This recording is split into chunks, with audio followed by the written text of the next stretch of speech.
Eu preparei esse sermão eu preguei ele há um ano atrás, mais ou menos, dia 16 de janeiro de 21.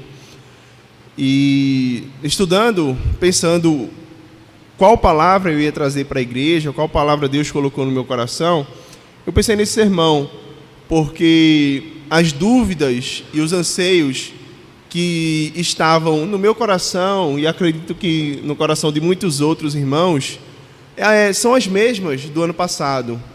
Hoje nós temos muitos pensamentos acerca do ano que nos espera, os mesmos pensamentos do ano passado, um ano de incerteza, um ano de muita dúvida.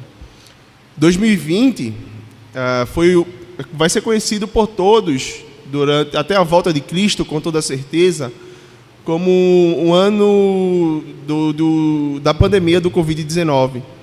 Um ano onde muitas pessoas perderam muitas coisas, inclusive a vida. Muitas pessoas ficaram desempregadas, muitas pessoas ficaram doentes, muitas pessoas perderam bens, enfim, muitas coisas. E esse ano ele vai ser lembrado por todos como o ano da Covid-19. 2021, ali a partir de maio, mais ou menos, parecia que as coisas estavam melhorando. A vacina, aparentemente não, com certeza, combatendo o vírus, combatendo a Covid, muitas pessoas se vacinando, outras tantas optando por não se vacinar. Mas as perspectivas para o ano de 2022 eram boas. Aí surge uma nova variante e os casos começam a disparar, pessoas começam a voltar a ficar entubadas, há uma nova virose que está atacando, que em muita gente os efeitos são piores até do que os efeitos da Covid, e todas essas coisas têm gerado incertezas na vida de todos nós. Muitas pessoas elas têm ficado ansiosas. Numa pesquisa que eu estava fazendo, até ano passado, o Brasil ele era o primeiro país no mundo no quesito de ter pessoas ansiosas, pessoas com essa doença. Cerca de 10% da população brasileira ela já teve ou está lutando contra a ansiedade. E eu queria meditar nessa questão hoje como o antídoto contra a ansiedade, porque, diferentemente de muitas doenças, a ansiedade não é uma doença que deveria atingir o povo de Deus, deveria atingir os cristãos. Por que disso? Porque, diferentemente de outras doenças, desde a mais simples, como um resfriado, como até uma luta contra um câncer, nós conseguimos e podemos glorificar a Deus e nos aproximar dele com essas doenças. Muitas vezes Deus usa de doenças para nos aproximar dele.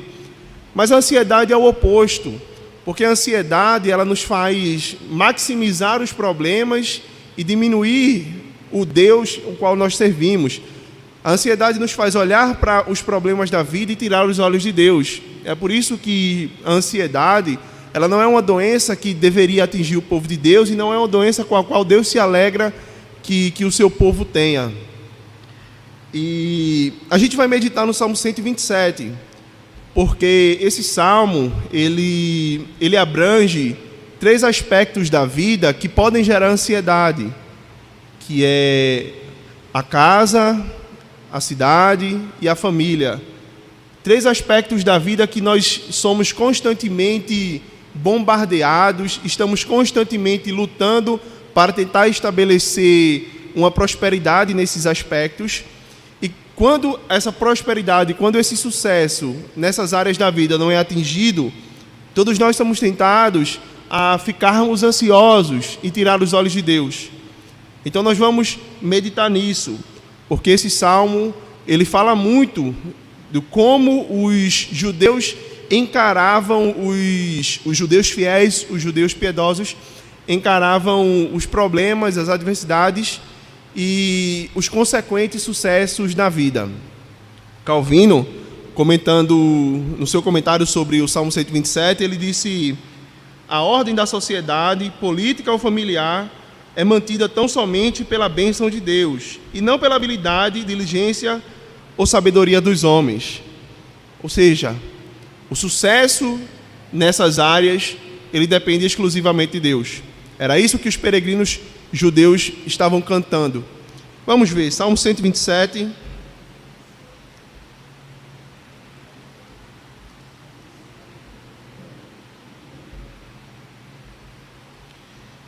Salmo 127, são apenas 5 versos, 5 versículos. Vamos meditar nele. Prometo ser breve. Todos acharam?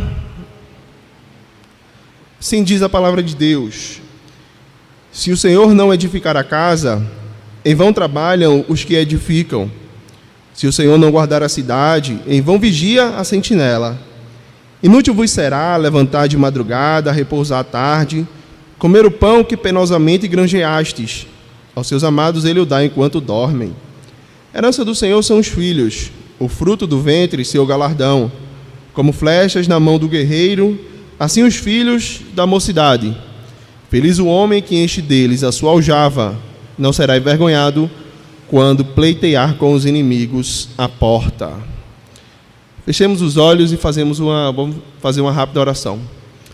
Senhor Deus e Pai do nosso Senhor Jesus Cristo, no nome dele, dirigimos-nos a Ti nesta tarde, pedindo para que o Senhor possa abençoar a palavra que será ministrada nessa tarde. Abre os nossos corações para que compreendamos tudo o que aqui está escrito. Em nome de Jesus. Amém. Esse Salmo 119, ele provavelmente foi escrito por Salomão, o rei, filho de Davi. Ele está inserido numa porção que é denominada por muitos como Salmos de Romagem ou Salmos dos Degraus, Cântico de Peregrinação. Isso aí, dependendo da tradução que os irmãos tenham da Bíblia, vai ter um ou outro. E o que eram esses Salmos de Peregrinação? Era um compêndio de 15 salmos, do 120 até o 134, que os peregrinos judeus cantavam na sua jornada a Jerusalém. Todos nós sabemos que o judeu ele tinha 3 festas, as 3 principais festas anuais, que era a Páscoa, Pentecostes e a festa dos tabernáculos.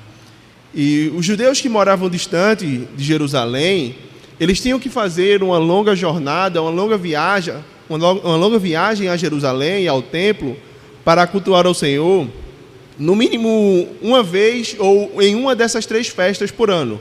No mínimo uma eles tinham que ir, era a obrigação religiosa do judeu comparecer ao culto ao Senhor. Então o que é que eles faziam? Em vez de viajarem só, porque a viagem naqueles dias era muito perigoso, muitas vezes tinha que atravessar deserto, muitas vezes lutar contra feras, assaltantes que ficavam à beira do caminho, preparados para fazer o mal. Esses judeus eles formavam caravanas, eles se juntavam, iam juntos, porque quanto mais gente, melhor para essa questão da proteção. E nessa jornada, nesse caminho, eles iam cantando esses salmos, do 120 ao 134. É por isso que ele é conhecido como Salmo dos Degraus, ou Salmo de Romagem. Porque Jerusalém ele ficava no alto, né? Os judeus peregrinos eles tinham que subir na sua viagem, e nessa subida eles iam cantando o salmo. Esse salmo ou esses salmos. E mais especificamente no Salmo 127, qual é o teor do cântico daqueles peregrinos judeus? O teor é que o sucesso, a bem-aventurança em todas as áreas da vida, ela não depende do sucesso, ou melhor, ela não depende da capacidade ou do esforço do homem, mas ela depende exclusivamente de Deus. Os judeus peregrinos cantavam que é vão toda tentativa humana de tentar estabelecer o seu próprio sucesso, excluindo Deus da equação, porque Deus é a fonte de todo sucesso. Então vamos detalhar o Salmo, pegar algumas partes, para a gente ver mais especificamente o que eles estavam cantando. Qual a mensagem que eles estavam passando? Qual a mensagem Salomão quis passar para aqueles judeus e mais especificamente para nós nos dias de hoje. Em primeiro lugar, a casa. Verso 1 diz, a parte A: se o Senhor não edificar a casa, em vão trabalham os que a edificam. É provável que essa casa aqui seja uma referência à construção do templo. Quando nós vamos ver ali em Crônicas, no capítulo 17, Davi tinha o interesse de construir um templo para a adoração do Senhor. Ele tinha o interesse de construir um templo para glorificar a Deus. O texto nos fala que ele estava em seu palácio, desfrutando de toda a prosperidade que o Senhor deu a ele, e ele viu que não tinha um lugar para a arca do Senhor, não tinha um lugar para a adoração ao Senhor. Então o que é que ele faz? Surge no coração dele esse desejo. Só que Deus envia o profeta Natã até Davi para dizer: olha, você não deve construir o templo, um lugar de habitação para o meu nome, porque você é um guerreiro, suas mãos estão sujas de sangue. Mas quem vai construir esse templo será seu filho, porque eu vou dar uma linhagem perpétua, você sempre um descendente seu vai habitar no trono. Isso se cumpre em Salomão. Isso faz todo sentido quando lemos, ou quando esse salmo começa com: se o Senhor não edificar a casa, em vão trabalham os que a edificam. Sendo Salomão aquele que edificou o templo para o Senhor, Salomão sabia perfeitamente que seria inútil Davi tentar estabelecer, ou Davi tentar construir o templo sem a aprovação do Senhor. Porque se Davi fizesse isso, a construção, todo o esforço e etc., estava fadada ao fracasso. E é interessante essa questão da casa como templo do Senhor, porque essa casa ela não vai se restringir apenas ao templo do Senhor, mas ela se restringe também à nossa casa, ao nosso lar, à nossa família. Quando os peregrinos judeus eles estavam caminhando rumo a Jerusalém, eles pensavam, claro, que o templo foi construído por Salomão pela bênção do Senhor, mas que suas casas elas só poderiam ser edificadas sob a bênção e a proteção do Senhor. Caso contrário, estava fadada à ruína, ao fracasso. A primeira vez que eu tive contato com esse texto foi em um noivado, onde Sandra e eu fomos. E nesse noivado, o pregador, ele abriu nesse texto e ele leu justamente esse verso. Ele deixou claro para os noivos que se eles fossem tentar estabelecer os seus casamentos pela força humana, pela sabedoria humana, o casamento seria um fracasso. E infelizmente foi o que aconteceu. Porque hoje, infelizmente, esse casal não está mais junto. Esse casal ele tentou estabelecer, muito por conta do homem, deveria ser o cabeça, deveria ser aquele que conduz. E como ele não conduziu, e como ele tentou estabelecer o casamento, firmar o casamento pelas próprias forças, hoje esse casamento não mais existe. E isso é verdade, isso faz todo sentido quando entendemos o que o pecado fez com o ser humano. O pecado é errar o alvo, é afastar-se do objetivo que Deus planejou para todos nós. E quando nos afastamos dos objetivos, tudo está destinado à ruína. O Senhor Jesus, quando ele vai concluir o Sermão da Montanha, ele cita algo semelhante a isso. Em Mateus 7, 24 a 27, o Senhor Jesus diz que 2 homens construíram uma casa. Um construiu sobre a rocha, o outro construiu sobre a areia. E quando a tempestade veio, apenas aquele que construiu sua casa sobre a rocha ficou firme. Aquele que construiu a sua casa sobre a areia perdeu tudo. E ele usa esse exemplo, ele usa essa ilustração para dizer: aqueles que constroem a sua casa sobre a areia são aqueles que tentam construir a sua casa a parte da instrução, a parte da bênção de Deus. Aquele que construiu a sua casa sobre a rocha é aquele que constrói a sua casa sobre a bênção e a proteção de Deus. É por isso que Salomão diz aqui: é em vão toda a tentativa de construir a casa, se o Senhor não for aquele que edifica. Em segundo lugar, nós vemos que a proteção também é algo que depende exclusivamente de Deus. na parte B do verso, nós vemos que em vão se o Senhor não guardar a cidade, em vão vigia a sentinela. Um exército forte, uma barricada ou muros altos, carros, cavalos de guerra, todas essas coisas eram necessárias naqueles dias, nos dias de Salomão, para uma cidade ser considerada uma cidade bem protegida, uma cidade fortificada. Salomão, ele sabia perfeitamente disso. Salomão, ele foi filho do maior guerreiro que Israel já teve. Davi era alguém que saía às guerras, Davi era alguém que saía à luta. Davi conquistou muitas cidades. E Davi estabeleceu, pela proteção do Senhor, a sua própria cidade, o seu próprio reino. Nos dias de Salomão, Israel desfrutava de uma paz que ele nunca desfrutou. Israel tinha todas essas coisas. Jerusalém, em específico, tinha proteção, tinha carros de guerra, tinha cavaleiros, tinha um exército muito habilidoso, muito forte.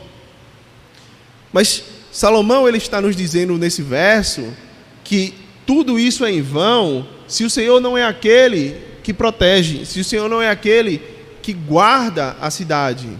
Os sentinelas, como todos nós sabemos, eram homens responsáveis pela vigília, normalmente a vigília da noite. Ficavam em pontos específicos ali da muralha, pontos específicos da cidade, vigiando, para ver se vinha inimigo. E se inimigos viessem, eles eram responsáveis por alertar o exército, por alertar a cidade que vinha o inimigo. E o salmista está dizendo que o trabalho do sentinela seria em vão se o sentinela estivesse confiando no exército que estava atrás dele. Salomão está dizendo que é em vão toda defesa humana se Deus não é aquele que protege a cidade, os homens, a casa, o país. Nós podemos ver, no mínimo, 2 exemplos desses na Escritura. Em primeiro lugar, quando nós vamos para Josué, no capítulo 6, nós vemos que o povo de Israel era basicamente um povo peregrino, um povo nômade, não tinha terras. O Senhor havia prometido muitos anos atrás ao povo que lhe daria uma terra que mana leite e mel. Mas passaram-se mais de 40 anos e a promessa do Senhor não havia se cumprido. Até que chegou um determinado momento onde, através da liderança de Josué, o povo foi levado até a terra prometida e começou a empossar essa terra prometida em Jericó. Só que Jericó era muito fortificada. Jericó, aos olhos humanos, era impenetrável, mas o Senhor, com o seu povo, dando voltas na cidade, fez com que Jericó e as muralhas de Jericó caíssem. Esse é o primeiro exemplo para mostrar que a força do homem não é suficientemente forte para proteger a si mesmo e a cidade. Um outro exemplo é quando lemos em 2 Reis, nos capítulos 18 e 19. Naqueles dias, a Assíria era o grande reino, a grande potência bélica. A Síria ia de país em país, de cidade em cidade, destruindo seus adversários e fazendo escravos. Até que a Síria chega em Jerusalém. A Síria já havia destruído Samaria anos antes. E para eles, era apenas mais uma vitória contra mais uma cidade. Contudo, o Senhor não quis dar Jerusalém nas mãos do rei da Síria. E o Senhor protegeu Jerusalém do rei da Síria. O rei da Síria tinha força e poder suficiente para esmagar Jerusalém, mas o Senhor não quis, mas o Senhor não permitiu. Nós vemos que nos 2 casos, no primeiro, não havia força suficiente para destruir a cidade, mas com a força do Senhor isso foi possível. No segundo, não havia força suficiente para resistir ao ataque do inimigo, mas com o Senhor foi possível. Isso nos mostra claramente que Salomão está correto quando diz que é em vão o vigia, o guarda, o policial guardar a cidade, se ele estiver confiando nos seus próprios esforços, na sua força, nas suas armas, no seu arsenal. Salmos 33, nos versos 18 e 19, o salmista diz: Nenhum rei se salva pelo tamanho do seu exército, nenhum guerreiro escapa por sua grande força. O cavalo é vã esperança de vitória, apesar da sua grande força, é incapaz de salvar. Mas o Senhor protege aqueles que o temem, aqueles que firmam a esperança no seu amor. Precisamos estar com essa ideia gravada em nossos corações, de que é inútil todas as nossas tentativas de segurança se o Senhor não for aquele que nos protege, se a nossa confiança não estiver no Senhor. Vivemos num país onde a violência ela só cresce. Esse país nunca foi tão violento. Cada dia nós vemos mais e mais atrocidades. Estava passeando pelo Twitter esses horas atrás e vi que um pai, foi um amante, juntamente com sua amante, matou a esposa e os filhos. Esse é apenas um dos exemplos, um de vários exemplos que a gente poderia citar para mostrar o quão grande é a violência dentro de nosso país. Porque até mesmo os de nossa família, ou até mesmo os familiares, com os familiares não se está protegido. Como talvez antídoto contra essa violência, muitos pensem que o porte de armas seria a solução. Muitos podem pensar que leis mais severas no país seria a solução. E não me levem a mal, eu acredito nessas coisas. Eu acredito que cada um deve ter a liberdade de escolher ter ou não a arma. Eu acredito que penas mais duras, mais severas contra crimes, principalmente crimes hediondos, sejam necessárias em nosso país, porque a lei em nosso país ela é muito falha. Mas ainda que essas leis, ainda que essas prevenções fossem postas em prática, isso não seria suficientemente forte para fazer com que eu e você saia de casa todos os dias, às 5, 6, 7 da manhã para trabalhar, e possamos sair seguros. Porque a nossa segurança não está nessas coisas, ou não deveria estar. A nossa segurança está no Senhor. E os peregrinos no caminho a Jerusalém estavam cantando isso. A força, o poder e a proteção deles não estava no bando em que eles estavam, não pertencia ao bando que eles estavam. Eles sabiam que a proteção deles vinha do Senhor, é por isso que eles caminhavam seguros. Em terceiro lugar, o salmista fala sobre o trabalho com descanso. No verso 2 ele diz: inútil vos será levantar de madrugada, repousar tarde, comer o pão que penosamente granjeastes, aos seus amados ele o dá enquanto dormem. Salomão está falando aqui sobre descansar, ou melhor dizer, viver para o trabalho. Dois homens, um vive para o trabalho, um se dedica completamente ao trabalho e esquece até mesmo de descansar, enquanto o outro homem, ele trabalha, ele faz os seus afazeres, mas ele descansa, sabendo que o seu pão, que o seu sustento, ele vem do Senhor. E a vida de muita gente é assim. Quantas pessoas nós não conhecemos que não desfrutam das coisas boas da vida? Quantas pessoas a gente não conhece que sai de suas casas bem cedo, chega bem tarde, não consegue descansar, não consegue ter uma noite de paz, uma noite de sono, uma noite de descanso, porque estão focando não em seu sustento propriamente dito, estão focando no dinheiro.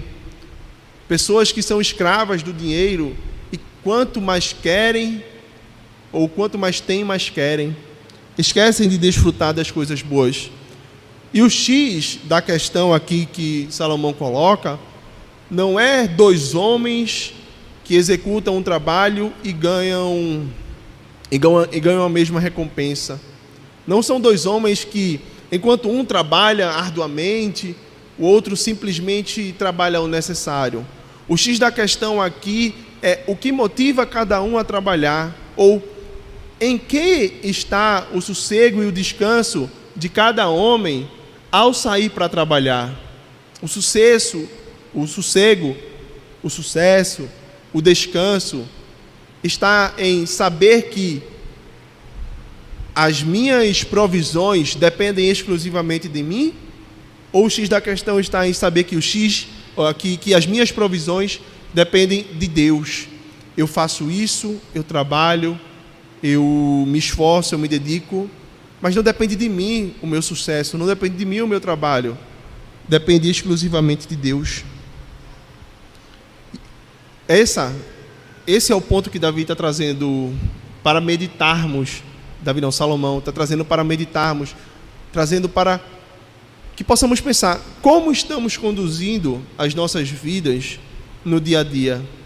Aqueles peregrinos rumo a Jerusalém cantavam isso: o sucesso não depende de mim, eu vou me esforçar, sim eu vou me dedicar, eu vou acordar cedo se necessário for, sim eu vou, mas o meu sucesso ele não depende de mim. A bem-aventurança está em saber que Deus é aquele que provê todas as coisas. Porventura não foi isso que o próprio Senhor Jesus disse na oração do Pai Nosso? O pão nosso de cada dia nos dai hoje. Ou em outro lugar, busquem em primeiro lugar o reino de Deus e a sua justiça, e as demais coisas vos serão acrescentadas. Que o pão, que a proteção, que a provisão, o Senhor haverá de prover quando colocamos em primeiro lugar o seu reino e a sua justiça. Ageu, capítulo 1, verso 6, fala sobre a recompensa dos incrédulos, a recompensa daqueles que vivem para trabalhar e não têm descanso e não conseguem descansar em Deus. Tende semeado muito e recolhido pouco, comeis, mas não chega a fartar-vos, bebeis, mas não dá para saciar-vos, vestivos, mas ninguém se aquece, e o que recebe salário, recebe-o para pô-lo num saquitel furado. Essa é a ideia que o salmista está querendo nos passar, que é inútil trabalhar, se não tivermos a plena convicção de que Deus é o provedor do nosso sucesso. Em quarto lugar, a família depende de Deus. Até aqui Salomão fala que nas coisas cotidianas da vida, Deus é o provedor. Mas e na questão da geração de filhos?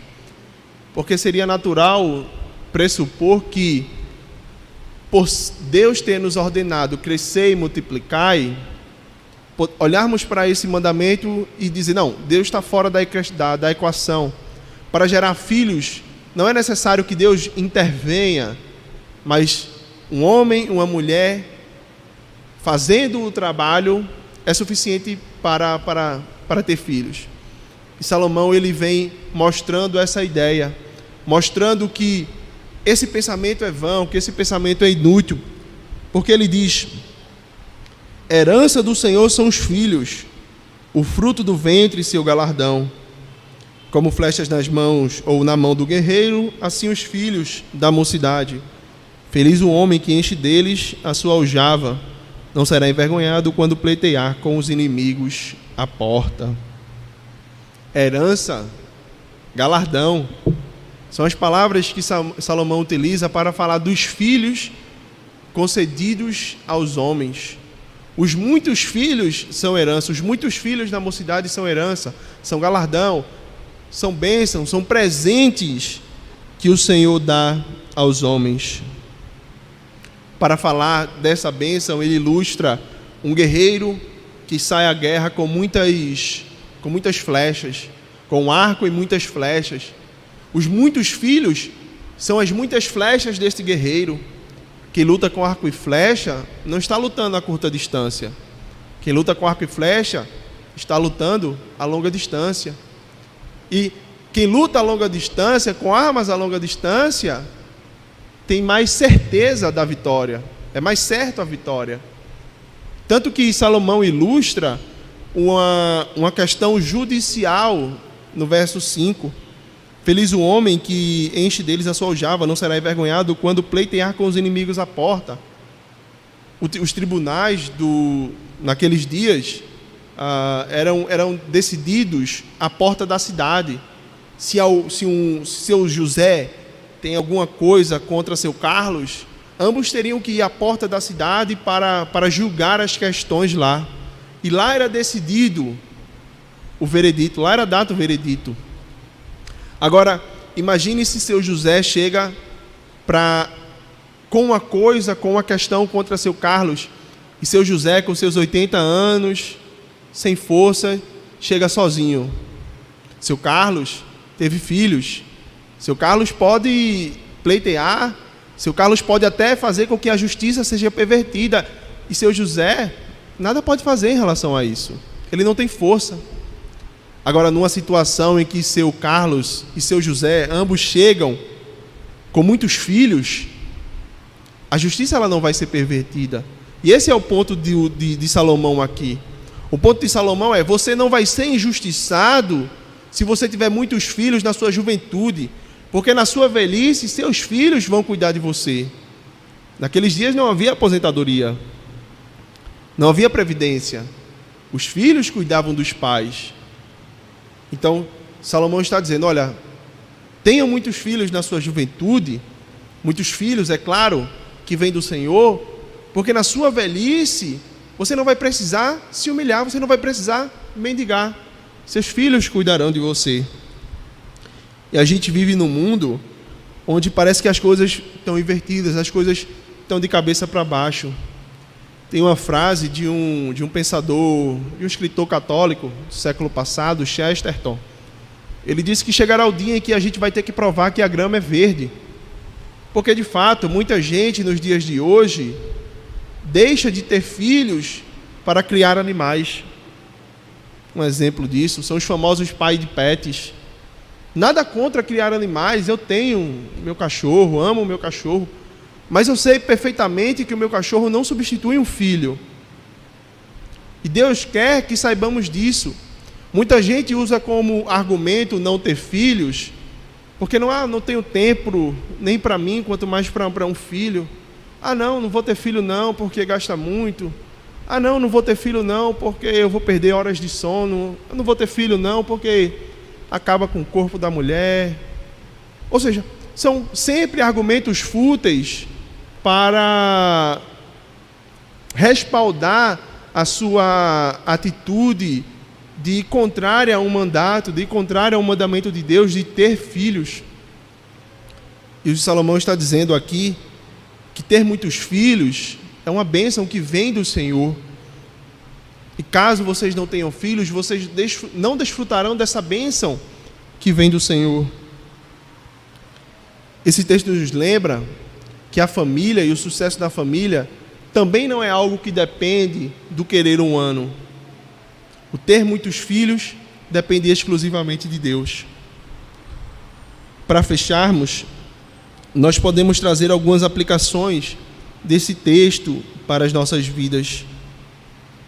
Algumas aplicações que servirão para sairmos daqui nesta noite, neste finzinho de tarde, início de noite, ciente do que fazer, o que Deus quer que façamos à luz desse texto. Muitas coisas poderiam ser citadas, mas eu escolhi apenas algumas. Em primeiro lugar, foi dito na introdução que o antídoto contra a ansiedade é tirar os olhos dos problemas e colocar os olhos em Deus. Porque o que é a ansiedade? O excesso do futuro, pensar demais naquilo de mal, daquilo de ruim que vai ou que pode acontecer. E esse salmo está nos lembrando, está nos ordenando que não coloquemos os olhos nos problemas da vida, mas em Deus. A casa, a cidade, a proteção da cidade, o descanso no trabalho, ter muitos filhos, não é algo que depende dos homens, mas de Deus. Isso significa que a resolução dos problemas que temos não depende da nossa preocupação. O próprio Senhor Jesus disse quanto à preocupação: o que vocês vão ganhar se preocupando tanto? Basta cada dia o seu mal, basta cada dia de cada vez. Então, confiem em Deus. Ele disse isso no Sermão da Montanha. E é isso que esse salmo está nos dizendo. Se o sucesso depende de Deus, será que a minha ansiedade vai fazer com que a bênção seja antecipada? É claro que não. A ansiedade ela só vai servir para nos afastarmos de Deus. Paulo disse isso em 2 Coríntios 4:18. Paulo enfrentou muitos problemas, enfrentou feras, naufrágios, homens perversos. E Paulo chega nesse verso e diz: olha, eu não fixo os olhos naquilo que eu posso ver. Não é na dor que está os meus olhos, mas é em Deus. Eu fixo os olhos nas coisas que não se podem ver. Essa é a maravilha que Deus quer que nós meditemos. Na Bíblia, o oposto de descanso não é trabalho, mas é preocupação. Deus não quer que nós nos preocupemos. Pelo contrário, Deus quer que coloquemos nele os nossos olhos. Em segundo lugar, é importante destacar que a edificação da casa, que a proteção da cidade, que o trabalho, que o tentar gerar filhos, todas essas coisas estão sendo feitas. Salomão não relatou aqui um homem ou uma mulher que sentou-se e esperou Deus proteger, sentou-se e esperou Deus edificar a casa. Salomão não está relatando isso. Salomão está relatando que essas coisas foram feitas por esses homens, sabendo que Deus era o provedor do sucesso, o sucesso dependia de Deus. Isso é um alerta para cada um de nós, para que evitemos a ociosidade, para que não pensemos que, por ser Deus a causa última do nosso sucesso, eu vou me sentar e aguardar. Não. Deus nos chama para pôr a mão na massa, para trabalhar, para saber que as coisas devem ser feitas, mas que o sucesso depende de Deus. Em terceiro e último lugar, a semelhança daqueles judeus peregrinos que saíam de suas casas, que saíam de suas terras, rumo a Jerusalém, nós somos peregrinos também. Mas não estamos peregrinando, caminhando para uma terra física, para uma terra desta era. Estamos peregrinando para a terra do céu, para a terra com ruas de ouro, para a terra na qual não é necessário sol, porque a luz do Cordeiro, a luz de Cristo, a luz de Deus nos ilumina. Isso, para aplicarmos nas nossas vidas, nos lembra que devemos desfrutar das coisas boas da vida, desfrutar da casa, desfrutar da proteção, desfrutar das bênçãos de Deus, mas não nos esquecermos que somos peregrinos. As coisas boas da vida que Deus nos deu são coisas que devemos desfrutar, mas também servem para prenunciar o novo céu e a nova terra. Há um hino da harpa cristã, o hino 36, o Exilado, que tem uma estrofe que é muito bonita, que ela fala basicamente isso. A estrofe diz: passarinhos, belas flores, querem me encantar, são vãos terrestres esplendores, mas contemplo o meu lar. A ideia do salmo, a ideia desse cântico, é que possamos estar cientes de que a nossa peregrinação, ela terá um fim. Mas até que ela chegue ao fim, devemos continuar caminhando com os olhos fixos em Cristo, com os olhos fixos em Deus, não nas coisas dessa vida. Eu finalizo com as palavras que Pedro disse em sua carta, na primeira epístola, no capítulo 5, verso 7. Lancem sobre ele toda a sua ansiedade, porque ele tem cuidado de vocês. Lancem sobre Cristo, lancem sobre Deus todas as ansiedades que têm sondado os nossos corações, porque Ele é o que cuida da gente. Olhemos para 2022 não com olhos de desespero, mas com olhos de esperança, sabendo que o nosso sucesso não depende do nosso esforço, mas depende exclusivamente de Deus. Amém? Deus abençoe.